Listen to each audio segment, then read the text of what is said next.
Hello, everybody. Welcome to Planet FPL, the world where everything revolves around fancy Premier League.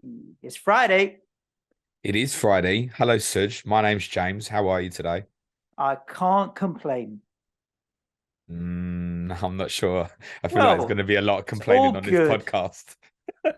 for what it's worth, maybe. Yeah, all good. All good, sir.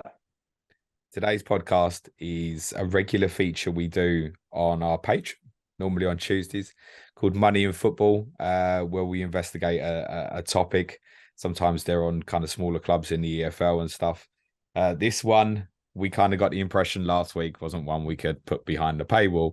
And a lot of you were asking for it last week. And as we explained at the time, Suj was away most of last week, so we couldn't discuss it last week. What it does mean, though, is we can discuss what's happening with Manchester City, the Premier League statement from 11 days ago of financial allegations and charges against Manchester City, and what it actually means now that the hyperbole of when it was announced, it was like, oh my God, Man City might be relegated. We can actually kind of take stock and reflect on what the story is, what it means, what we think is going to happen. But since Suj is very angry, I'm not angry. and Suj should get it off his chest. I'm ambivalent. It's just this is just no surprise. Like one of my major complaints with football in general at the moment is that it's no longer about the football. It's about everything else that goes with the circus of professional football, whether it be VAR and all of those kind of controversies, or whether it be financial stuff on the field or off the field, or corruption at FIFA, or whatever it may be. It's becoming a bit of a monster where the off-field stories are sometimes bigger than the actual the game, the sport itself.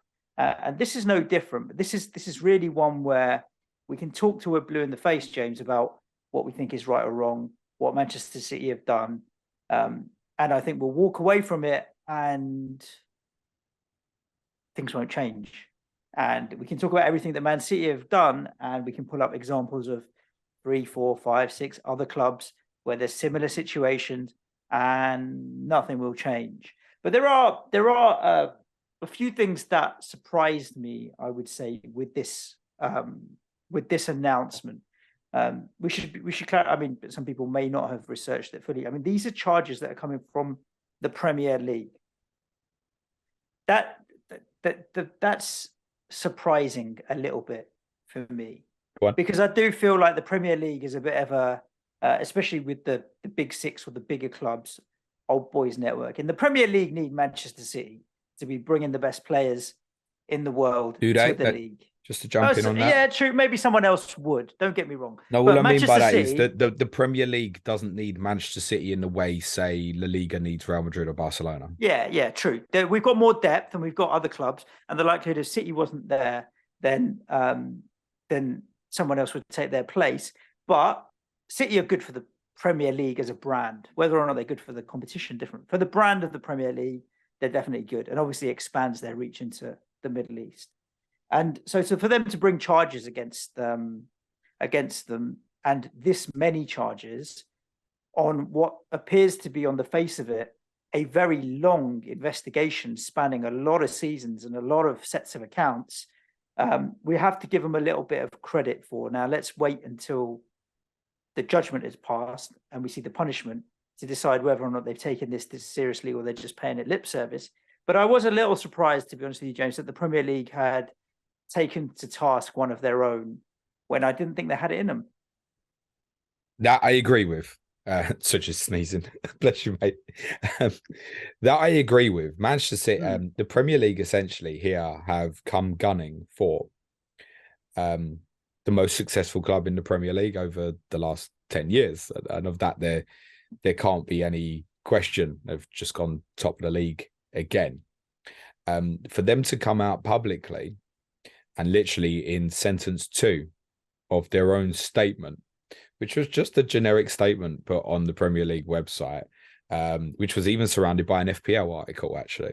Yeah, I don't think they as much as they have gone public, they didn't put a big fanfare around it. But I suppose they No, probably don't want to say something that's going to come back to bite them later in the bum no. or In that kind of thing. sentence 2, they say details of the Premier League rules that Manchester City is alleged to have breached are, and then honestly, it would take the whole podcast for me to read through them because there are that many. And lots of them are things like read rule W.3.4 to understand what the breaches are. There have been over 100 alleged breaches of essentially financial fair play, basically, to not kind of wishy-washy it. A lot of them are similar. So basically, you breach 1 year of problems, you breach 2 years of problems, basically. So it's not like 115 individual. What I'm saying is it's not cases. 115 isolated incidents. It is, but a lot of them are very similar. They just happen to be in different years and stuff. But that is a huge number. We're not talking about, oh yeah, Man City submitted their accounts wrong in 1 year. What's being alleged here basically is that Manchester City have falsified, perhaps dishonestly, their financial accounts for 9 years. Mm-hmm. That's the crux of what this is. How serious is it? You got businesses. How serious is it to? They're basically being accused of dishonesty. There's a big word you're going to hear about a lot in relation to this story. Basically, the Premier League are accusing Manchester City of dishonesty, i.e., not only are the accounts wrong, but they've been made to be wrong intentionally to mislead, basically. How serious is that to falsify an account on a financial year? How serious is it? Serious. It's fraud. So depending on the scale so can individuals go to prison here? Depending on the scale of the fraud and whether or not you have defrauded someone, like if I'd committed fraud and stole money of all of my customers, that's very different. Here, the fraud is obviously that some of the sponsorship deals have been inflated, or the contracts the players have been manipulated. So in that instance, no customer per se has lost out. Like it's them pumping their own money, more of their own money into the club.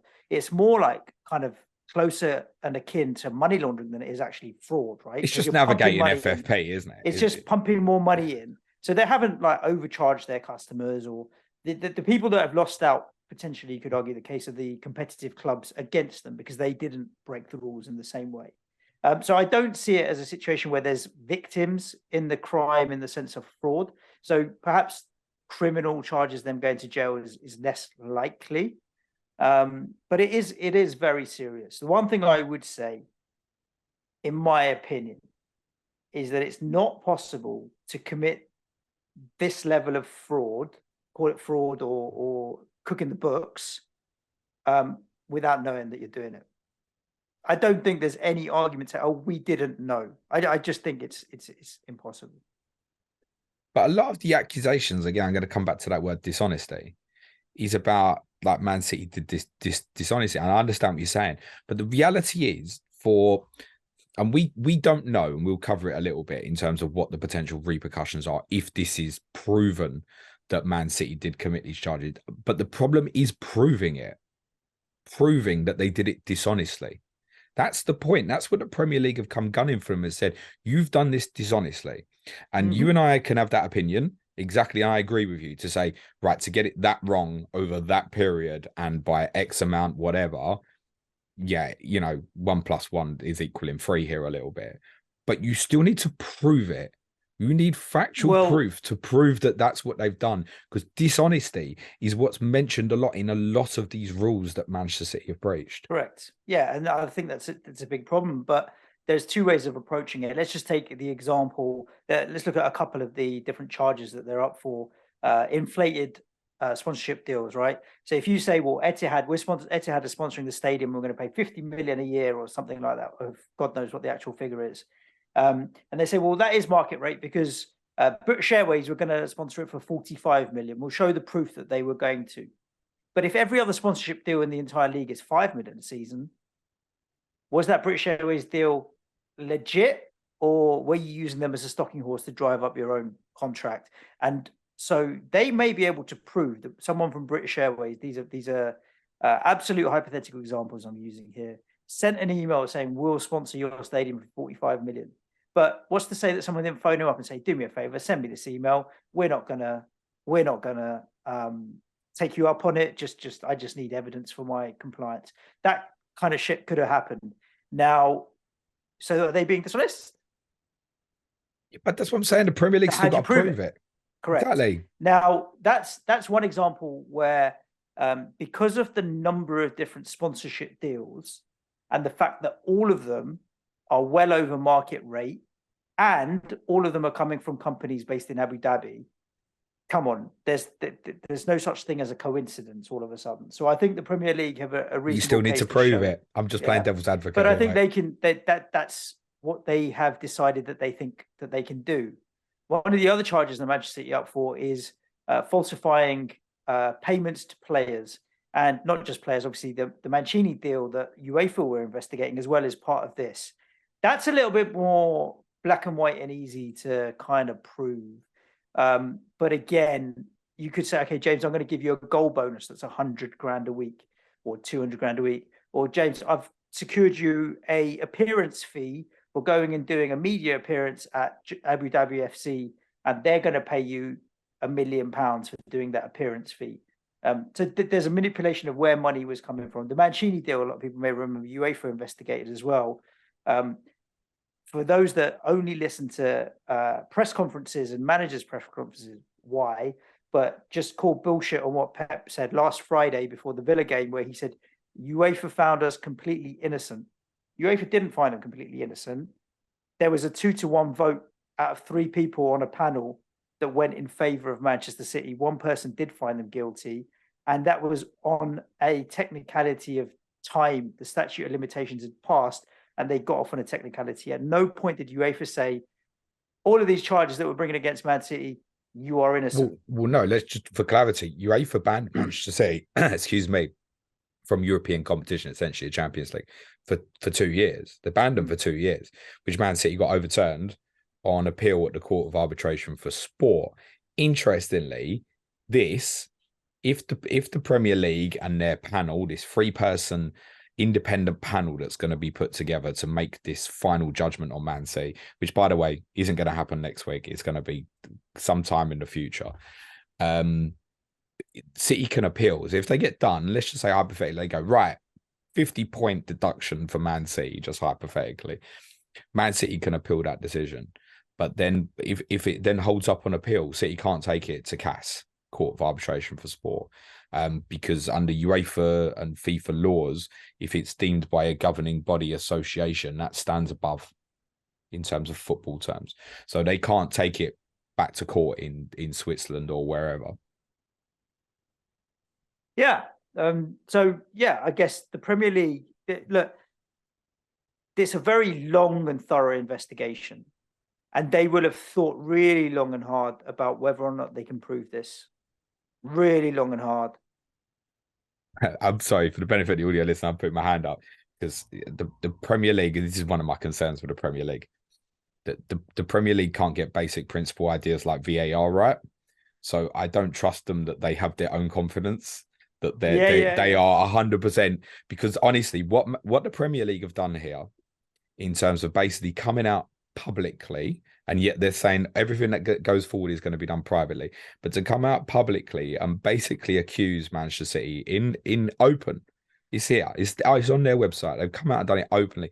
You would think that they must be 100% confident that they will convict them.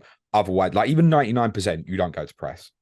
Have to be 100%. That doesn't make me 100% confident that they're still going to get done. Not at all. Yeah. Because I've seen the Premier League make enough fuck-ups. And UEFA thought everything they had against City was watertight. And let's not beat around the bush. I'm sure even a lot of the City listeners know this, right? There's a lot of guilt here. Definitely 100% exactly what you said. There's no way that someone's just pulled all this stuff out of a tree and made shit up and wants to start. I know a lot of City fans think it's a witch hunt. It's not a witch hunt. A lot of this stuff got off with UEFA on technicalities, exactly what Suj said, because of time. This also isn't restricted to time. A lot of people will say, hang on, it's 9 years and it dates back to, was it from 2008 or 2009 when It's 2009 to Yeah. 2018, I think. And they'd say, so why are you only dealing with it now in 2023? Reality is, if it wasn't for the leaks that were sent to Die Spiegel in 2018, the UEFA case wouldn't have happened, and this Premier League case wouldn't have happened, Yeah, and but City one of would the have got around charges, everything. one of the charges is that they took too long to reply to the Premier League with requests for information. So you can understand why the Premier League had taken so long, because City haven't been compliant and given them the information that they needed to charge them. We know this has been going on, James. But we know this financial doping has been going on. They're not the only club to do it. We've covered phantom sponsorship deals. Oh, and there's plenty, but beyond Man City. We did a podcast on 8xBet and their sponsorship of Manchester City. It's just a fabrication of a company that doesn't exist. And it's worth saying in relation to that. And I know people say other clubs. Yeah, you're absolutely right. Manchester City in that relation in terms of fake sponsors and stuff are not the only ones. The only ones. The difficulty here is that will the Premier League treat everyone with the same level of well, I think scrutiny? in relation to, I mean, I don't know how much Guardiola, for example, does or doesn't know, but one of the things he said in one of his press conferences last week was everyone else needs to be careful, because you can bet your life that if City get done, City will try and take others down with them. Well, he was very defiant about the fact that it's the other 19 clubs that are driving this, and particularly the chairman in North London, who might want to worry about his own job at the moment. To call Levy out was pretty brazen. Well, yeah, I found it also interesting that he made a very daft comment about Steven Gerrard, which in fairness he came out and apologised about. Didn't apologise to Daniel Levy. No. And you could make the case to say the fact that he formally named Daniel Levy in that first press conference after the Premier League statement, you could almost say it was defamation of character, nearly. Borderline, a little bit naughty. I find the defiance from Manchester City fans and the club very interesting. If you look at the scenes at the ground before the Villa game, with the flares and everything, that was clearly aimed at screw the rest of the world. They're out to get us. That's the siege mentality that they've created with this. But they've done wrong. So they're still going to support their football club, aren't they? Sure. What do you want them to do? Hold up a banner and say, we know we're guilty? But it's that defiance of we've done no wrong and you're targeting us. But I think that could be any club's fans would. I think any club's fans would be like that. And I can understand from City fans' perspective, it probably do feel like they're being targeted in the sense that they went through all this with UEFA and probably think, and most of them would have known that the investigation was ongoing. But you think, well, you've got round UEFA. I can imagine the psyche of a lot of fans would be, well, if you've seen off UEFA, it won't be a problem seeing off the Premier League. I can. So you probably think at that stage, well, if UEFA couldn't ban us from the Champions League, I'm not bothered by whatever the Premier League's going to throw us. And I think a lot of neutrals would have thought, after they managed to get the UEFA investigation overturned on appeal, that what could the Premier League throw out that was going to be worse, or why would it be any different? You'd think, oh, that's going to go nowhere. Basically, they'll get a slap on the wrist, they'll get a fine. That might be what the end result of this is, but the consequences this time. It doesn't feel like they're going to get off on a technicality. It feels like they'll either be guilty or not guilty. Because this time thing doesn't exist this time. That's a really big difference maker here. But my concern as well, from the notes that I've obviously taken, keeps coming back to dishonesty. I don't know how you prove dishonesty. Unless someone comes out and says, yeah, shit, you know what, I lied. And they're not going to, are they? No, I think you can prove dishonesty by showcasing whether or not certain contracts were written correctly. There's definitely going to be internal emails that might come out where one person said to another person, the infamous "if this document comes out" type situation that we saw with Juventus. They definitely will have some evidence around that, internal communications and that kind of thing. Well, Der Spiegel, I've had obviously loads of stuff sent to them from I forget the Portuguese hacker's name. Rui Pinto, is it? Okay. Who leaked all the stuff, and he sent all the publications to Der Spiegel. It wasn't just on City. I mean, he'd sent them like 90 million documents or something that like Der Spiegel's got, and that's essentially where this whole investigation on City come to. So 9 years worth of accounting, if that's wrong and that's proven, and it's proven that they were dishonest, and I'm not quite sure how you prove that, but if it is, what do you think happens to them?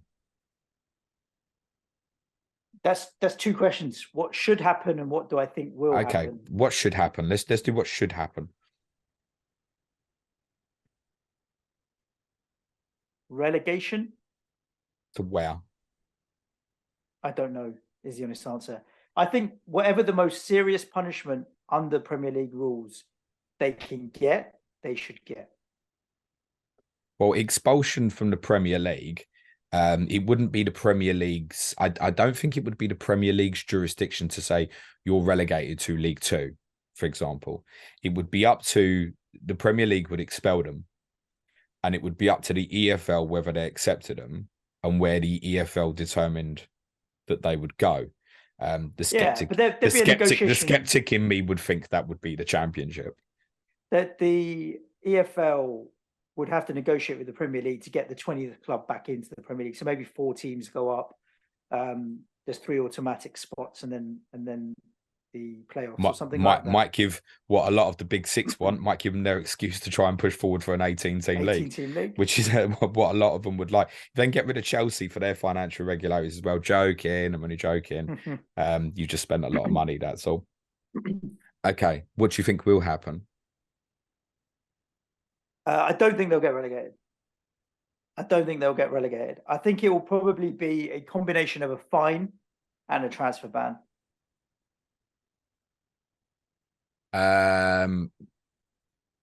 I tell you my honest opinion is I think they'll get away with it because there's just so much written stuff that just leads back to, I'm sorry, it's repetitive dishonesty. I don't know how you prove that. If the reason you don't know though, James, is because you haven't seen the evidence. So there might be I get that evidence, and I'd like to think that there is damning evidence, which is why the Premier League have pursued it. I think that if they get proven guilty, and it's worth saying, if they do, 100%, obviously Manchester City will appeal.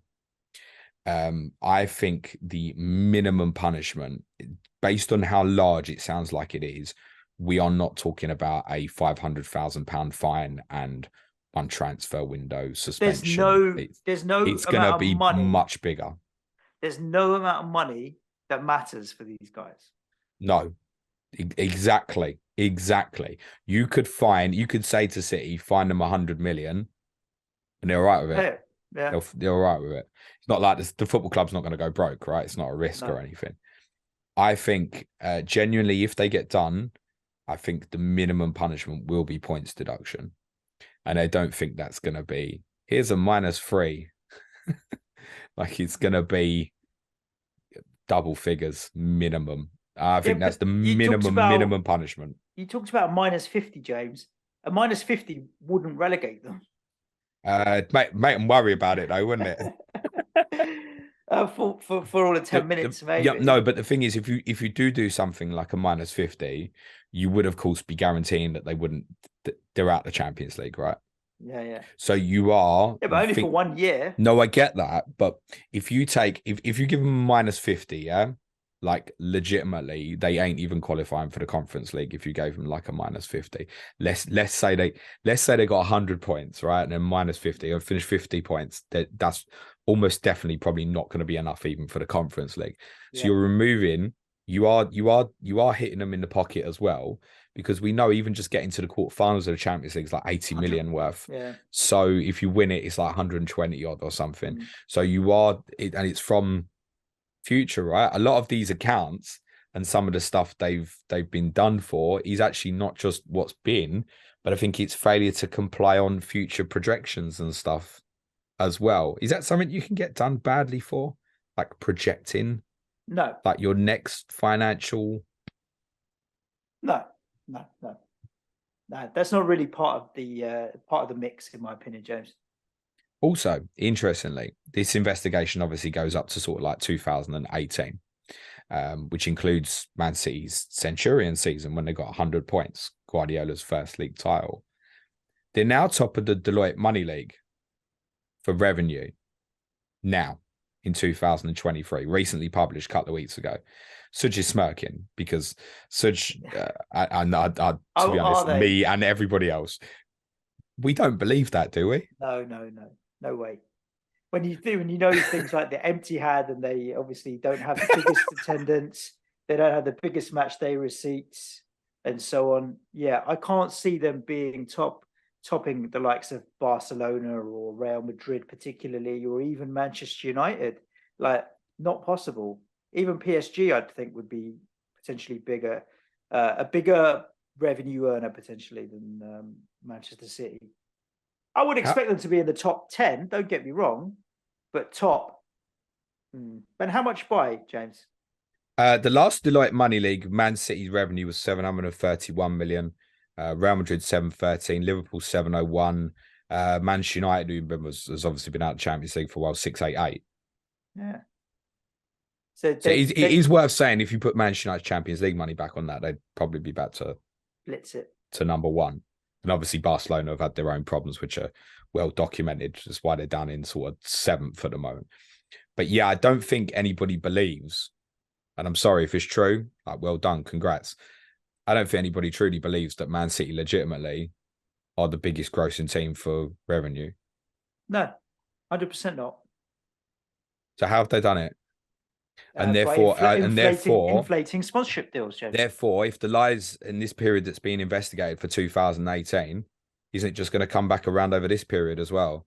Is there maybe more stuff going on now that's not currently under investigation? Yeah, it's every possibility. But I think as soon as they got their fingers burnt and knew the investigation was going on, it wouldn't surprise me if they tightened things up. Do you think they could be punished on stripped of previous titles? Juve were, weren't they?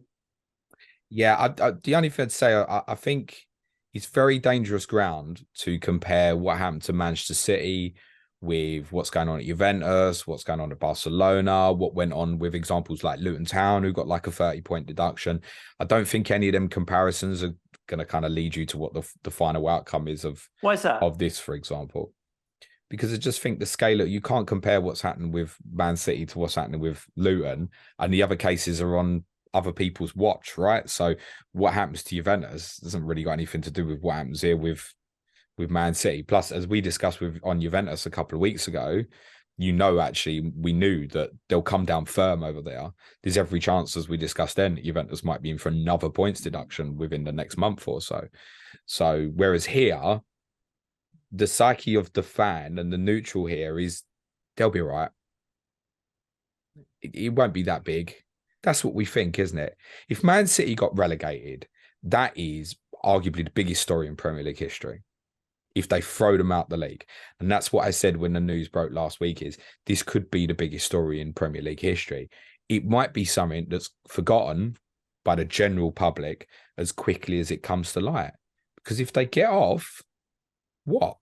And I know what your concern is, and it's everybody else's concern. And why the majority of us as neutrals, generally, for the future of football in this country, for all the different little tiers and stuff, is like, if they get completely off and there is no punishment for what, to be honest, looks like guilt, whether it's as big as what's being alleged right now, we don't know. But as you said near the start, there's no way here that there's nothing wrong. Okay. If they completely get off, what does Todd Boehly think? Mm-hmm. Todd Boehly just goes, this shit don't matter. There's another fucking 600 million, right? Well, yeah, they're a different beast, because I think one of the things when they bought Chelsea was that they had, is it right? The purchase price of Chelsea was £2.5 billion with the promise of a further 1.75 billion to be invested in the club, which took it to 4.25 billion was the total. What you're telling me, they're a third of the way through the investment. Well, exactly. They'd said, we have 1.75 billion to invest in this football club. So they've got that money set aside to invest in it. So but there will still be FFP. Yeah, there'll still restrictions. Be FFP. They got deep pockets, is what I'm saying. No, agreed. But there is a limit against their own revenue. More than Chelsea and Todd Boehly, I mean, our friends on Tyneside, mate, will be looking, because and the reason I call them out is not because they're Middle East owned, it's because it's a nation owned, state owned, right? Where you talk about a country owning a football club with Saudi Arabia, like the likes of whoever takes over Manchester United. All of a sudden, there was talk of a Kuwaiti takeover there potentially happening, state owned again. So as soon as you get state owned football clubs and then no FFP, what's the point for the rest of us? What's the point? Well, yeah, that's it. Yeah, and if Manchester United were to get bought by the Qatari state and there is no restriction in terms of spending whatsoever, then if you think City have been dominant now, like, you should forget about it for everybody else. Is it Qatari or Kuwaiti? It's Qatari. Oh, was it Qatari for Manchester United? Did you say Kuwaiti? Did you? It's yeah, Qatari. I thought it was a Kuwait takeover. No, it's Qatari, I think. I mean, you might have seen something else where there are bidders, but same group and family as PSG, or separate group, as far as you know? Separate. Don't quote me on that. I think separate. But yes, I think that's why football needs some deterrence here, punishment. Yeah. For City. Otherwise, for the dreamers, what's the point? And listen, Manchester City were once one of those dreamers, and essentially the money's got them to this point. Man City fans shouldn't be embarrassed about that. And Man City fans were there. You know, one of the songs that annoys me the most is I always hear it. Where were you when you were shit? They were there. They were there. 30,000 of them in League One and stuff. And if they go back down the leagues to start again, and I think, you know, most City fans who are listening to this will agree with that statement. I'm not going to piss off the social media crowd, might go off somewhere else, but those that go and support City will keep going and stuff, and the club will carry on. But yeah, there has to be some sort of deterrent here. Otherwise, like, what's the point? Just scrap it. And there's a lot of people think FFP doesn't exist. We know that the rules are coming. It is going to change. It is tightening. It's part why Chelsea have gone large now. Because it is going to tighten. And by the way, we've covered this on the other stuff that we've done. Nothing Chelsea have done right now is illegal. It'll probably bite them really hard if they don't get back in the Champions League in the next few years. But currently, it's all affordable and it's all absolutely within FP and stuff. Although I know people find it hard to believe. How do you think Chelsea fans feel about the fact that they have gone and blown so much money on new players? Do you think they're happy? Probably excited. And whenever a new owner comes into a club, a rich new owner, I think our first instinct is, cool, now go and invest some money and buy some players.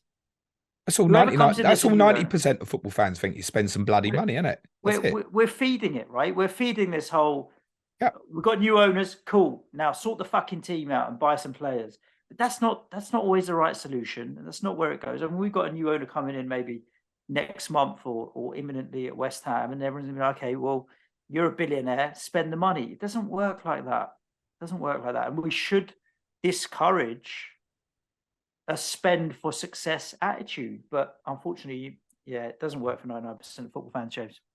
No, because you know that from the periods when the football isn't on, what does anyone talks about is, oh, are we buying? What are we going to do? Who are we going to buy? Yeah. You know, are you going to go through the signings in January, James, and stuff like this? No. Most of them, I can't tell you enough about them until I see them play and stuff. So, but yeah, and that'll be it now. Yeah, that's why 90% of Man City fans right now also probably think there's a witch hunt against them. I've listened to some very articulate Manchester City fans over the last week or so who genuinely accept that if proven guilty on these charges, that they should get the book completely thrown at them, and even accept that if proven guilty, then even relegation may even be an inevitability. The skeptic in me just doesn't believe it will happen and that they'll probably get off.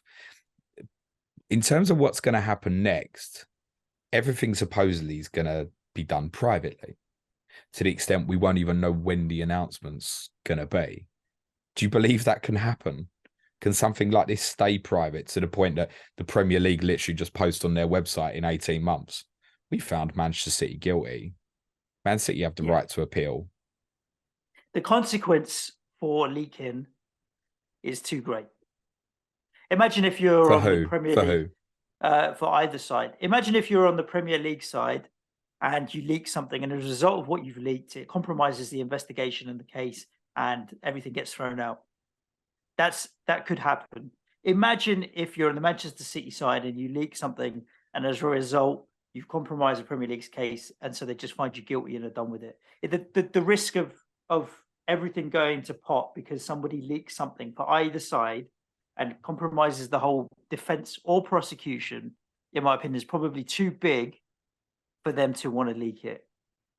I can't see it getting particularly leaked. So I'm you sure we'll think see you bits and think it pieces in the so news, so you think it will but legitimately be just one day, bang, this is the decision. yeah, I think it will be done behind closed doors and under wraps. For the Arsenal fans hoping for that point deduction this season, I got some bad No, news no for chance, you. no chance, no chance. Yeah, there's every chance that we could sit here and do a podcast in 2 years' time, and we may still not know. This is going to be a long time in the making. I think in terms of a decision, I can't see how it could possibly be less than sort of 4 to 6 months at the earliest. So unfortunately for City fans, this is just something that's going to hang over them. I feel very uncomfortable about the idea of previous titles being stripped and stuff. Feel very uncomfortable about that. I think the punishment should be for what's either present or what's to come in the future. So even if that's the case, I don't know, hypothetically, if they said, right, you're guilty now and you're starting next season on -30 or something, if they decided it wasn't to be an automatic relegation, would almost feel more comfortable. I mean, let's just hypothetically even just forget it was City, right? But let's just say right now the team top of the league's given a 30-point deduction. It's almost like, what did I bother watching the game for the other night? So I'm a bit uncomfortable about changing the past, the players who have won titles and things like that. I mean, in Mancini's case, he's obviously had a nice little deal there where allegedly, we didn't really say what had happened there. Allegedly, he was getting paid a very large proportion of money from City, I think, after he left to give another club consultancy. Was it like 4 days a year or something?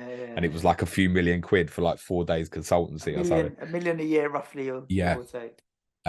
So look, not guilty. Yaya Touré's agent allegedly received quite a lot of money, which was supposedly was going to go towards funding higher wages for Touré, but they didn't want to put it publicly how much he was getting, for example. That's all allegedly and stuff.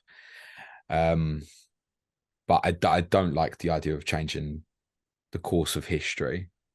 I don't think that, to go back and say my team played Man City in the League Cup final in 2000 and was it 2020 or 21, 2020 or 21? No, 21. To go back and say, oh yeah, Tottenham won the cup that year. Go back and change the course of history for what? Am I going to go down the pub and celebrate? It wouldn't mean anything, right? So I wouldn't like the past change. I think the punishment has to be for present/future. If they are guilty, this is not going to be a slap on the wrist that I'm confident about, but I'm not confident that it'll get done. Well, we shall see how it unfolds, and no doubt we'll still be here as and when it happens. Probably. You might have lost the will to live. I'll still be here. Oh, mate, it's draining slowly and surely.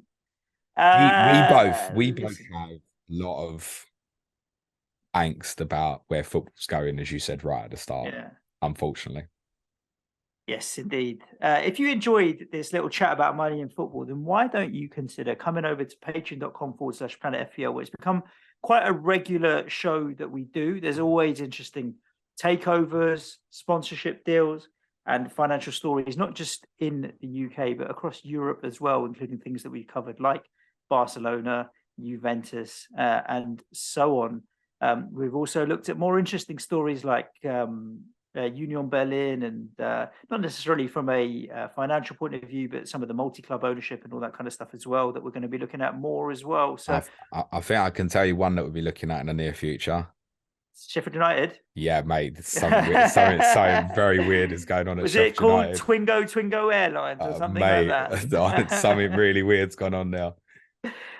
So you might want to consider it. It's good fun, and we do get positive feedback on all of those kind of pieces of content that we do as well. Other than that, it is Friday, and there is a deadline tomorrow, a weekend of football. So make sure you get your FPL fix. James, you'll be live streaming today, depending on what time people listen to this. No, deadline No. stream tomorrow morning. Lovely, jubbly. YouTube.com/Planet FPL, where you can catch that. Have a great Friday. Stay safe. Look after yourselves. Ciao for now. Thanks, everyone. Be nice to each other. Cue music, please, man. Shove.